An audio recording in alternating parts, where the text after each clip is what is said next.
औज़ुबिल्लाहि मिनश्शैतानिर्रजीम बिस्मिल्लाहिर्रहमानिर्रहीम। उम्मीद है कि ये आपके लेक्चर बहुत काम आएगा। ये सीरीज़ आपकी जो सेकेंड ईयर की फ़िज़िक्स हम स्टार्ट करने लगे हैं, ये आपके इंशाअल्लाह बहुत काम आने वाली चीज़ है। मैं बिना वक्त ज़ाया किए सेकेंड ईयर की फ़िज़िक्स से बात कर रहा हूँ। पहले चैप्टर पे बात कर रहा हूँ और पहला चैप्टर है 11। तरतीब में पहला चैप्टर 11 है और उसका नाम है हीट। उसका नाम है हीट। मैं टॉपिक बना देता हूँ ताकि मुझे टॉपिक क्लियर रहे। एक टॉपिक नंबर 1 है इसका, जिसमें हम बेसिक पढ़ेंगे, हीट का टेम्परेचर का यूनिट स्टूडेंट पढ़ेंगे, ठीक है ना। एक टॉपिक नंबर 2 है मेरा। टॉपिक नंबर 2 का नाम है थर्मल एक्सपेंशन और इसमें पढ़ूंगा मैं बेसिक थर्मल एक्सपेंशन, पूरा टॉपिक है। टॉपिक नंबर 3, टॉपिक नंबर 3 की बात तो उसमें मैं आपको पढ़ाऊंगा काइनेटिक मॉलिक्यूलर थ्योरी पूरी मुकम्मल गैसेसों के साथ, ठीक है ना। फिर उसमें बड़ा चलेगा टॉपिक नंबर 3 हमारा, उसमें डेरिवेशन भी आएंगी, कुछ मेरा काम भी आया करने का। फिर एक आएगी टॉपिक नंबर 4, उसमें मैं टाइप्स ऑफ हीट आपको पढ़ाऊंगा कि स्पेसिफिक हीट क्या होती है, लेटेंट हीट क्या होती है, तमाम जो हीट है इनके बारे में हम इंशाल्लाह डिस्कस करेंगे। ये 4 टॉपिक के बाद हमारा हीट का हिस्सा ख़त्म हो जाएगा, मुकम्मल हो जाएगा। फिर हम बात करेंगे टॉपिक नंबर 6 की, जो कि फर्स्ट लॉ होगा थर्मोडायनेमिक का। और फिर टॉपिक नंबर 7 की बात करूँगा, जो कि सेकेंड लॉ होगा थर्मोडायनेमिक्स का। इसी के साथ साथ अब हम बेसिक वाली बात आज कर लेते हैं। ये बस इस तरीके से इंशाल्लाह चैप्टर मुकम्मल हो जाएगा और ये सीरीज़ जो हमारी चल रही है ज़बरदस्त समझ आ जाएगी आपको, ठीक है जी। आप मेरी बात सुन लेते हैं। मैं बात करता हूँ हीट की। जब मैं हीट की बात कर रहा हूँ तो मेरे बच्चों, मैं इसकी बात करूँगा ओल्ड कॉन्सेप्ट की, कि पुराना कॉन्सेप्ट था क्या हीट का, ठीक है ना। हीट का ओल्ड कॉन्सेप्ट, हीट का ओल्ड कॉन्सेप्ट का नाम था कैलोरिक थ्योरी। कैलोरिक थ्योरी, जो कैलोरी ने बनाई होगी, जाहिर सी बात है उसी का नाम है कैलोरिक थ्योरी।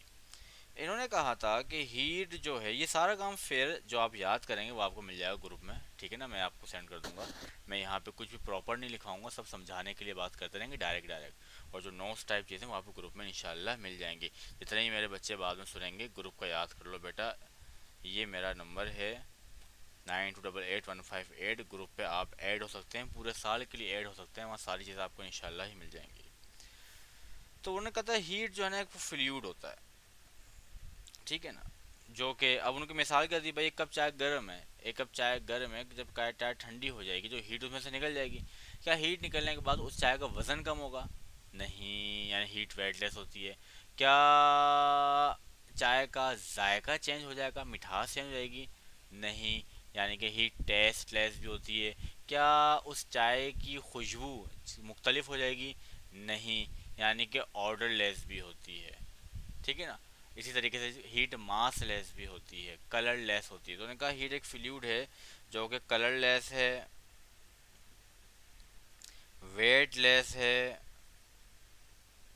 टेस्ट लेस है और ऑर्डर लेस है, ठीक है। और ये फ्लूइड ट्रेवल करता है हॉट बॉडीज से कोल्ड बॉडीज में, और ये रिस्पॉन्सिबल होता है हीट के, ठीक है। आसान मिसाल देके बात की थी। लेकिन ये मिसाल बाकी लोगों को, इसको एक साइंटिस्ट था काउंट रमफर्ड उसका नाम था। काउंट रमफर्ड ने भाई साहब को क्या कर दिया, चैलेंज कर दिया। उसने कहा ऐसा कुछ है ही नहीं। ये मिला रॉबर्ट बॉयल के साथ, रॉबर्ट बॉयल और ये ने मिलकर काम किया। काउंट रमफर्ड पीछे रह गया था, लेकिन रॉबर्ट बॉयल ने अपने दोस्तों के साथ मिलकर काम किया और बताया कि हीट के जरिए तो काम किया जा सकता है।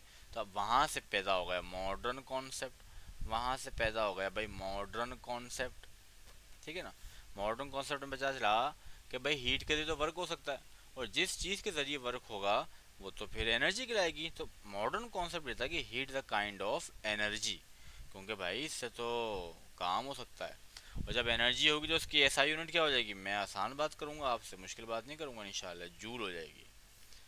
और सी जी एस यूनिट क्या होती है, सी जी एस यूनिट क्या होती है, वो होती है कैलोरी। मैं आपको नोट सेंड करूंगा, वहाँ सब बताया होगा कि 1 कैलोरी कितने जूल के बराबर होता है, 1 थर्म कितने जूल के बराबर होता है, 1 थर्म कितने BTUs के बराबर होता है। सारी हीट की यूनिट की कन्वर्जन इंशाल्लाह ग्रुप पे भेजूंगा, देख लेना अच्छे से भाई, ठीक है ना। और सुनो, सुनते रहो, आज बहुत सारी बातें करनी तुम लोगों से। ये हीट का इंट्रोडक्शन था, नया कॉन्सेप्ट पुराना कॉन्सेप्ट, ठीक है भाई। अब मैं ज़रा टेम्परेचर की बात आपसे करूँ, ठीक है ना। यहाँ हीट की अगर डेफिनेशन लिखे तो लिख लेना, the total average kinetic energy of all particles is called heat. ये इसकी डेफिनेशन है, ऐसे गाने की तरह लिख देना। टेम्परेचर की बात करते हैं। देखो टेम्परेचर क्या है, it is the measurement of average kinetic energy. एक बॉडी है, उसके किसी पार्टिकल की एनर्जी ज़्यादा होगी, किसी की कम होगी, किसी की दरमियानी होगी, किसी की और कम, किसी की ज़्यादा, किसी की एक्स्ट्रा ज़्यादा। तो उन सब का जो एवरेज है उसकी मेजरमेंट। हम ये नहीं कहते कि average kinetic energy of particle is called temperature, ये नहीं कह सकते। अगर हम ये कह देंगे कि भाई टेम्परेचर एवरेज काइनेटिक एनर्जी होती है, तो भाई इसकी यूनिट जूल बन जाएगी ना, फिर इसकी यूनिट तो जूल बन जाएगी। जूल थोड़ी होती है, it is the measurement of average kinetic energy. ये बताते खुद एवरेज काइनेटिक एनर्जी नहीं होती। और बात करें, और ये बताती है कि कोई चीज़ कितनी गर्म है, कोई चीज़ कितनी ठंडी है। तो वो भी कहते हैं ना मैट्रिक बच्चे, the degree of hotness and coldness is called temperature. वो भी ठीक है, वो भी ठीक है, छोटे लेवल की डेफिनेशन है, वो भी ठीक है। अब टेम्परेचर एक ऐसी क्वांटिटी है जिसको मेजर करने के लिए MCQs की बातें बता रहा हूँ मैं तुमको। MD गेट तक काम आएंगी, ई गेट तक काम आएंगी, नस्ट में काम आएंगी, फास्ट में काम आएंगी, NAD में काम आएंगी, डाउ में काम आएंगी, ये बातें जिना यूनिवर्सिटी का टेस्ट होता है उसमें काम आएंगी ये बातें। MCQs की बातें कर रहा हूँ मैं, सारी बातें MCQs की हो रही हैं अब तक। अल्लाह अकबर। आपको तो पता है रट्टा कितना आसान होता है। रट्टे में तो हम बच्चों को बताते हैं भाई ये काम याद कर लो, पेपर में वही आएगा, ये तो पक्की बात है, फिक्स हो गया अब हमारा मामला। समझ रहे ना बात को। तो टेम्परेचर एक ऐसी क्वांटिटी जिसको सिर्फ टच करके, ऐसे टच करके बता नहीं सकता। आपका डॉक्टर, आप डॉक्टर के पास जाएं, आपका फैमिली डॉक्टर है, आपके बहुत अच्छे ताल्लुकात हैं, आपका मामू डॉक्टर है, आपका चाचा डॉक्टर है, आपके माथे पे हाथ लगा के बोले कि 102 बुखार हो रहा है, तो आप बोलेंगे नहीं, आप बोलेंगे नहीं, मेजर करो भाई, मेजर करो, ऐसे वैसे नहीं मान रहा मैं। तो टेम्परेचर एक ऐसी क्वांटिटी है जो मेजरमेंट के बाद पता चलती है, मेजरमेंट के बाद पता चलती है। अब इसको मेजर करना है अगर, तो इसको मेजर करने के लिए टेम्परेचर स्केल चाहिए। अब स्केल के लिए 2 पॉइंट होने चाहिए, एक हॉट वाला और एक कोल्ड वाला, एक हॉट वाला और एक कोल्ड वाला, 2 पॉइंट होने चाहिए, है ना भाई। तो कोल्ड वाला जो पॉइंट है वो कहलाता है reference point of hotness, reference point of hotness. और ये कहलाता है reference point of coldness, coldness कहलाता है, रेफरेंस पॉइंट ऑफ कोल्डनेस कहलाता है।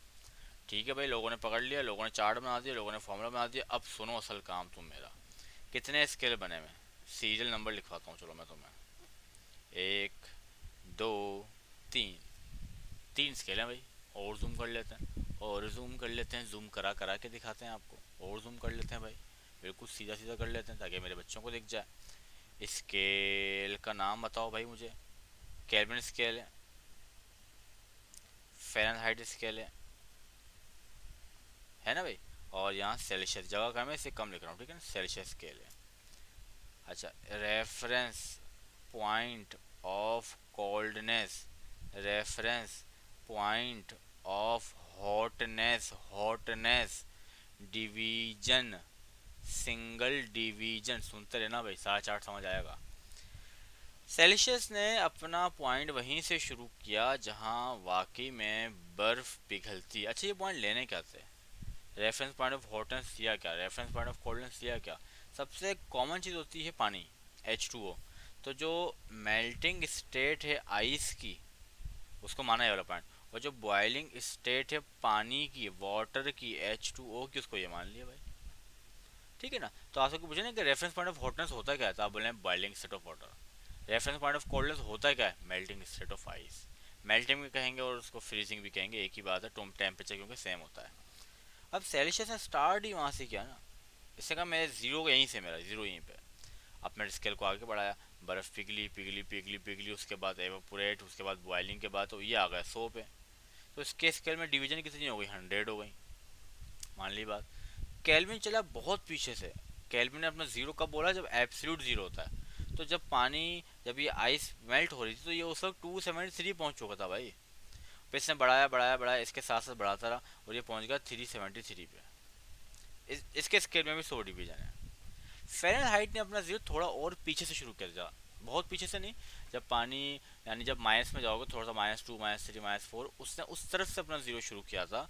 तो जब वो पानी मेल्ट हो रहा था, आइस मेल्ट हो रही थी, 32 पे पहुंच चुका था, और इसका स्केल छोटा था, जल्दी जल्दी आगे बढ़ रहा था, इसमें डिवीजन ज़्यादा थी, तो ये पहुंच गया 212 पे, तो इसमें डिवीजन हो गई 180।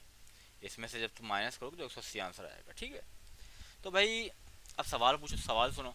Melting state of ice in Fahrenheit scale कितना है? 32। Boiling state of water in Kelvin scale 373। There are dash division in Kelvin scale 100। There are dash division in Fahrenheit scale 180। These two scales are equal according to divisions। बताएं कौन से हैं? Kelvin और Celsius. इसका एक बराबर, लेकिन इसका 1.8, तो 1 केल्विन 1 डिग्री सेंटीग्रेड बराबर होता है, लेकिन 1 इसके बराबर होता है। यानी इसमें अगर 1 डिग्री बढ़ेगा तो उसमें 1.8 बढ़ेगा, क्योंकि छोटा स्केल जल्दी जल्दी बढ़ रहा है। ये इतना पूछेंगे यार, पता नहीं क्यों, मुझे समझ नहीं आता कि इतना क्यों पूछते हैं, इतना पूछना नहीं चाहिए। 1 डिग्री सेंटीग्रेड किसके बराबर है? 1.8 डिग्री फ़ारेनहाइट के। मेरे बच्चों में तो मैं इस चैप्टर के एमसीक्यूज़ दूंगा, उस एमसीक्यूज़ के लिए तो मेरी थ्योरी सारी पक्की करनी है। ये एमडी कैट में भी आती है, ई कैट में भी आती है, यही चल रही है भाई, यही चल रही है। अच्छा, क्या, अब तवज्जो से मेरी बात सुन लेना, मेरी बात सुनना। 0 डिग्री, पेज बदल दूँ क्या? जगह जगह जगह, हाँ पेज बदल देता हूँ बल्कि, कन्वर्जन टेबल ही दिखा देता हूँ बल्कि, यहाँ पे जगह है ना मेरे पास। अगर सेंटीग्रेड से फ़ारेनहाइट में जानो क्या करते हैं पता है ना? ये टेबल है 32/9। अगर सेंटीग्रेड से केल्विन में जाना हो क्या करते हैं? प्लस करते हैं क्या? 273। कहाँ जाने के लिए? केल्विन में जाने के लिए, वो तो आपको पता है। दूसरा भी टेबल मैंने बना दिया, समझ जाना मेरी बात को ना। अब सुन लो आगे, बहुत काम की बात कर रहा हूँ मैं तुमसे, बहुत काम की बात, बहुत काम की बात है भाई, ये बहुत काम की बात है। इतनी काम की बात थी कि मुझे पेज पलटना पड़ा। मैं चाह नहीं रहता वहाँ बात ज़ाया हो जाए, वहाँ खो जाए मेरी बात। ज़रा सुनना अब। 0 डिग्री सेंटीग्रेड पे केल्विन कहाँ होता है? 273 पे होता है, पीछे देख लेना। तो इसमें डिफरेंस कितने का? 273 का। अगर इसमें 1 डिग्री बढ़ाऊंगा तो इसका भी, इसमें भी एक बढ़ेगी, क्योंकि दोनों की स्केल बराबर था, तो 274 हो जाएगा। डिफरेंस अभी भी कितने का है? 273 का। डिफरेंस का मतलब होता है माइनस, इसमें से ये माइनस करवा दो। मैंने कहा भाई यार 10 डिग्री बढ़ाओ भाई, 10 डिग्री, इसमें भी 10 बढ़ेगा, 283। भाई डिफरेंस कितने का है? 273। तो कुल मिला के बात ये कि सेल्सियस स्केल में और केल्विन के स्केल में हमेशा कितने का डिफरेंस रहता है? 273 का डिफरेंस रहता है। एक और काम की बात सुनो। 0 डिग्री सेंटीग्रेड पे फ़ारेनहाइट कहाँ पर है? 32 पे। माना डिफरेंस 32 है, मैंने कहा 1 डिग्री कम करो, -1 करो उसको। जब इसका -1 करूँगा तो इसमें से 1.8 निकालने पड़ेंगे, 30.2 होगा। मैंने कहा डिफरेंस निकालो। जब इसमें से माइनस करूँगा, जब इसमें से ये माइनस करूँगा, ये खुद माइनस का है, तो माइनस माइनस प्लस हो जाएगा, तो बनेगा 31.8। मुझे सोच के बताना, 31.2 बनेगा, सॉरी 2 से खा देना। 1 डिग्री कम करने पे डिफरेंस जो था 32, क्या वो उतना ही रहा या कम हो गया? तो आप कहेंगे यार ये तो कम हो गया। तो अगर -2 करूँगा तो और कम हो जाएगा, और कम हो जाएगा, कम होते होते होते तो 1 हो जाएगा, कम होते होते तो 0 हो जाएगा। तो किस टेम्परेचर पर दोनों स्केल कॉइंसाइड कर जाते हैं, दोनों स्केल मिल जाते हैं, दोनों स्केलों का डिफरेंस क्या हो जाता है? ख़त्म हो जाता है। तो वो है -40। MCQ की बात है। -40 डिग्री पे सेल्सियस का स्केल और फ़ारेनहाइट का स्केल बराबर हो जाते हैं, बिल्कुल बराबर हो जाते हैं। तो पहली बात ये थी कि जब टेम्परेचर कम करते हैं तो दोनों स्केलों का जो डिफरेंस है वो कम होता है, बढ़ता है? आप बढ़ने कम होता है। टेम्परेचर बढ़ाऊंगा तो डिफरेंस बढ़ेगा, कम होता होता होता होता होता होता होता होता कम भी होता होगा, 0 भी होता होगा। हाँ आप कहेंगे हाँ 0 होता है, किस टेम्परेचर पे होता है? -40 पे होता है मेरे बच्चों, -40 पे होता है। अब मेरी बात सुन लो, मेरी एक और बात सुन लो भाई, बड़े काम की बात है। अगर सेंटीग्रेड के स्केल में टेम्परेचर का डिफरेंस है 10 डिग्री, तो भाई केल्विन के स्केल में भी कितना होगा? 10 केल्विन ही होगा। समझ रहे हो ना बात को? लेकिन अगर यहाँ पे है 25 डिग्री, तो ये फ़ारेनहाइट के स्केल में कितना होगा? अब वही ना बात, यानी कि सेंटीग्रेड के स्केल में 10 बढ़ेगा, 10 चेंज होगा, तो इसमें भी 10 चेंज होगा। लेकिन अगर इसमें 25 चेंज होगा तो इसमें 25 चेंज नहीं होगा। यहाँ से यहाँ जाने के लिए इसका एक 1.8 के बराबर होता है, तो इसको मुझे 1.8 से मल्टीप्लाई करना पड़ेगा, तो बनेगा 45। समझ रहे बात को? तो एमसीक्यू आ सकता है, the temperature difference is 25 degree centigrade, this difference in Kelvin scale, this difference in Kelvin scale, kelvin में 25 ही होगा भाई, but this difference in Fahrenheit scale 1.8 से मल्टीप्लाई करके आंसर बता देना। ये बात है। मैं तुम्हें क्या पढ़ाया? मैंने कहा टॉपिक नंबर 1 में क्या पढ़ाऊंगा, बेसिक पढ़ाऊंगा। ये हीट की बात थी, ये टेम्परेचर की बात थी। साफ काम ग्रुप पे भेजूंगा। साफ काम कहाँ भेजूंगा? ग्रुप पे भेजूंगा। एमसीक्यूज कहाँ भेजूंगा? ग्रुप पे भेजूंगा। एमसीक्यूज कहाँ आएंगे? ग्रुप पे आएंगे। इसका साफ काम कहाँ भेजूंगा? ग्रुप पे भेजूंगा। इसके छोटे छोटे न्यूमेरिकल कहाँ भेजूंगा? ग्रुप पे भेजूंगा। इसके टेस्ट कहाँ भेजूंगा? ग्रुप पे भेजूंगा। सुबह कॉल करूंगा, शाम में तुमसे बात करूंगा। इस वीडियो को देख लेना। मैंने कहा सिर्फ 7 टॉपिक तुमको पकड़ाऊंगा। चैप्टर पूरा ना हुआ तो मुझको बोलना कि चैप्टर पूरा ना हुआ। ये तो पहला लेक्चर है, छोटा बनेगा, कुछ लेक्चर बड़े बनेंगे, लेकिन बहुत मुश्किल काम नहीं है, बहुत ख़तरनाक काम नहीं है। ये सारी बातें मेरे बच्चों एमसीक्यूज़ के लिए हैं, एमसीक्यूज़ के लिए हैं, एमसीक्यूज़ के लिए हैं। पाकिस्तान जिंदाबाद, पाकिस्तान एकेडमी जिंदाबाद। याद रखना, सारे काम में याद रखना कि ये चीज़ जो बच्चे सुन भी रहे हैं, जो हमारे साथ इनरोल नहीं भी हैं ग्रुप में, अगर वो तमाम टेस्ट अपने पास देखना चाहते हैं वो इनरोल हो सकते हैं। बहुत कम सी फीस हमने रखी हुई बच्चों के लिए। ठीक है जी, खुश रहें, अल्लाह हाफिज़।